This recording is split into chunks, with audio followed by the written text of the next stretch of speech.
শ্বেতাশ্বর উপনিষদের পঞ্চম অধ্যায়ের 9 নম্বর শ্লোক। শ্বেতাশ্বর উপনিষদ পঞ্চম অধ্যায় শ্লোক নাম্বার 9। বালাগ্রাস্য শতভাগস্য শতদা কল্পিতস্য চ ভাগো জীব সবিজ্ঞেয় সচানঞ্জান্তায় কল্পতে।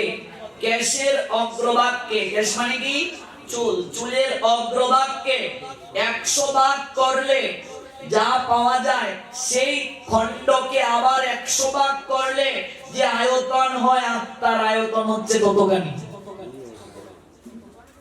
একটা চুলের অগ্রভাগকে 100 ভাগ করবেন, 100 ভাগ করে যা পাওয়া যায় তাকে আবার 100 ভাগ, যা হয় তা আত্মার আয়তন। অনুবীক্ষণ যন্ত্র দ্বারা দেখা সম্ভব। কেশাগ্রস্য শতভাগস্য শতাংশ সদৃশাত্মকঃ জীব সূক্ষ্ম স্বরূপ অহং সংকাতিত হি চিৎকণঃ। অসংখ্য যে চিৎকণা রয়েছে তার আয়তন কেশাগ্রের 10,000 ভাগের 1 ভাগ।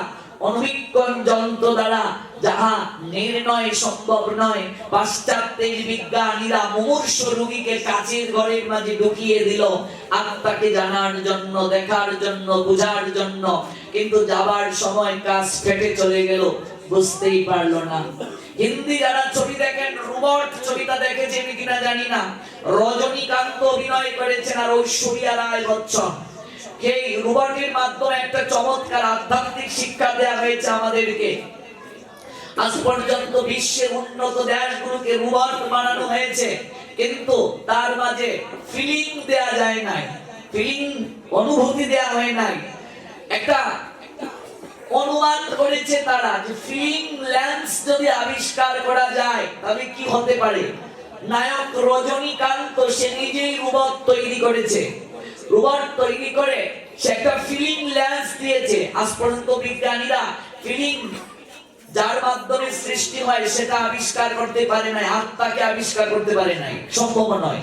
কিন্তু কল্পনা করে এই ছবিতে দেখানো হয়েছে এটা করলে কেমন হয়। ফিলিং লেন্স একটা যখন সেট করলো, যে রোবটকে তৈরি করেছে সে যখন ফিলিং লেন্সটা ঢুকালো, যখন ঐশ্বরিয়া অর্থাৎ রজনীর গার্লফ্রেন্ড রোবটটাকে কিস করলো, সঙ্গে সঙ্গে রোবটের মাঝে অনুভূতি হয়ে গেল। এবার কি করলো, যে মালিক তাকে বানিয়েছে, মালিককে পাশ কাটিয়ে তার গার্লফ্রেন্ডকে নিয়ে রোবট চলে গেছে। দেখবে ছবি রোবট। তাহলে ফিলিং লেন্স আর দিয়ে চিন্তা করেছে কেমন হতে পারে। এই ফিলটা কোত্থেকে আসে? আত্মা আছে বলে, আত্মা ভেতরে আছে বলে আপনার আবার ফিল আছে। কিন্তু আত্মা চলে গেলে কোনো ফিল আছে, অনুভব আছে? অনুভব নাই। আগুনে পুরানো হচ্ছে দেহটাকে, কোনো ফিল নেই, অনুভব নেই। অথচ সেই আত্মাকে আমরা কজন জানার চেষ্টা করছি। বলছেন আসা যাওয়া দিবারাত্রি ঘরে আর বাইরে, দেহটা খাঁচা, ভেতরে পাখি, আত্মাকে পাখির সঙ্গে তুলনা করেছেন। ওমা পাখি আনছেন কিনে বাজার থেকে, পাখি রাখবেন, খাঁচার প্রয়োজন আছে কি নেই? এবার পাখি যদি না থাকে খাঁচার প্রয়োজন আছে? আত্মা ভেতরে আছে বলে দেহটার মূল্য আছে, আত্মা ভেতর থেকে চলে গেলে দেহটার আর কোনো মূল্য নেই।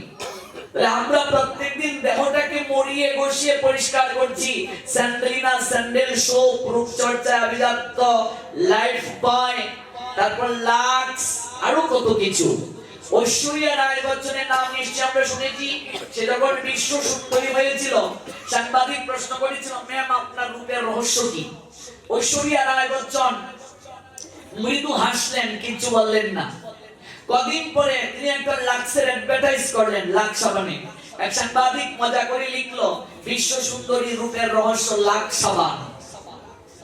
মনে করুন ঐশ্বরিয়া রায় এই কালিয়া কইরা আসবে, মনে করুন টিকেট 500 টাকা তাকে দেখার জন্য।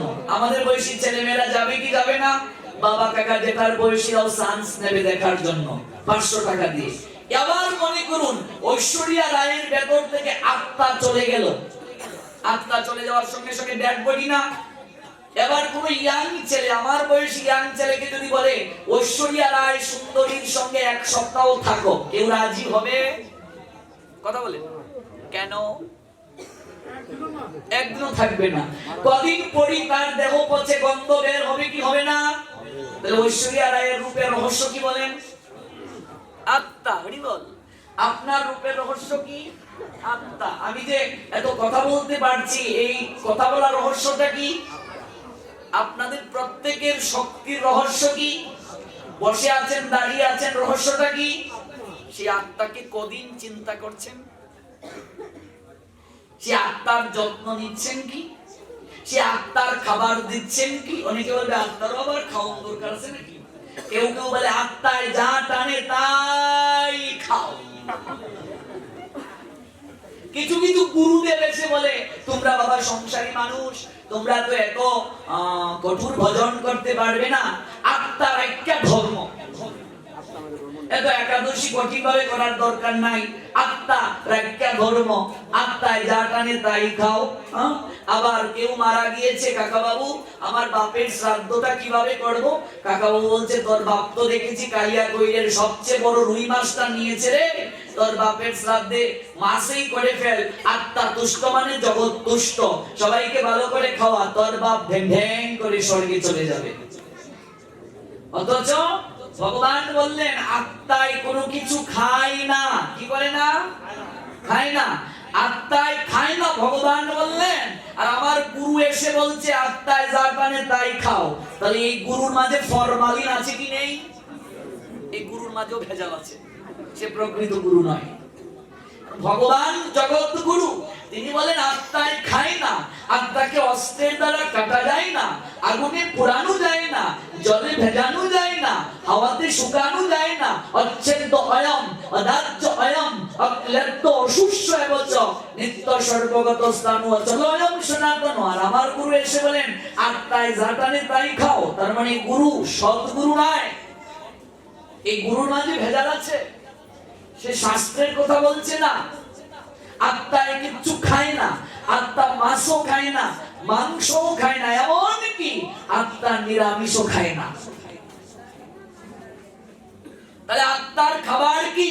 আত্মার খাবার কেবল মাত্র কৃষ্ণ নাম, কৃষ্ণ কথা। আত্মার আহার হরি নাম, হরি কথা, কৃষ্ণ নাম, কৃষ্ণ কথা। এই যে আমরা কৃষ্ণ কথা শ্রবণ করছি, এটাই আত্মার আহার। এবার জানো ভালো করে, ভালো করে বুঝো। তাহলে এই যে এতক্ষণ বললাম, আমরা দাঁড়িয়ে আছি, কথা বলছি, বসে আছি, এমনকি আমাদের সৌন্দর্যের রহস্য আত্মা, সকল কিছুর রহস্য, শক্তির রহস্য আত্মা। তাহলে আমরা যারা হরিনাম করছি না, যাদের জপমালা নাই, যারা হরিনাম করছে না প্রত্যেকদিন, তারা আত্মাকে উপবাসী রাখছে কি রাখছে না? একদিন দেহকে যদি খাবার না দাও, দেহের অবস্থা কি? দুদিন খাবার দিলে না শক্তি পাবে? আত্মাকে যারা খাবার দিচ্ছে না, তাদের আত্মার অবস্থা কি? হ্যাঁ, এর জন্যই তো ভাগবত শুনতে হয়, এজন্যই তো গীতা শুনতে হয়। গীতা একটা শ্লোকের বাংলা আছে, সংস্কৃত অনেকে বুঝবেন না।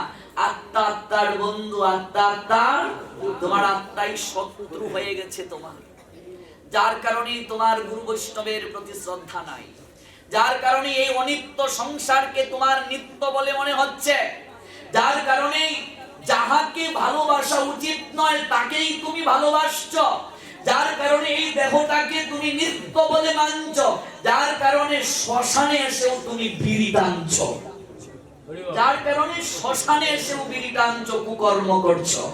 কারণ তুমি জানো না এই তত্ত্ব, তুমি উপলব্ধি করতে পারো নাই, তুমি এই তত্ত্ব সম্পর্কে জ্ঞাত নাও, তুমি কোনোদিন গীতা খুলে দেখো নাই, তুমি এতদিন চলছ ওই বাপ দাদা কি বলেছে ওদের কথা শুনে শুনে, ওরাও কোনোদিন গীতা খুলে নাই, ওরাও কোনোদিন ভাগবত শুনে নাই, ওরাও কোনোদিন তত্ত্ব জানে নাই। সনাতনী হিন্দুদের প্রত্যেকটা কার্য অনুষ্ঠান যজ্ঞের মাধ্যমে হয়।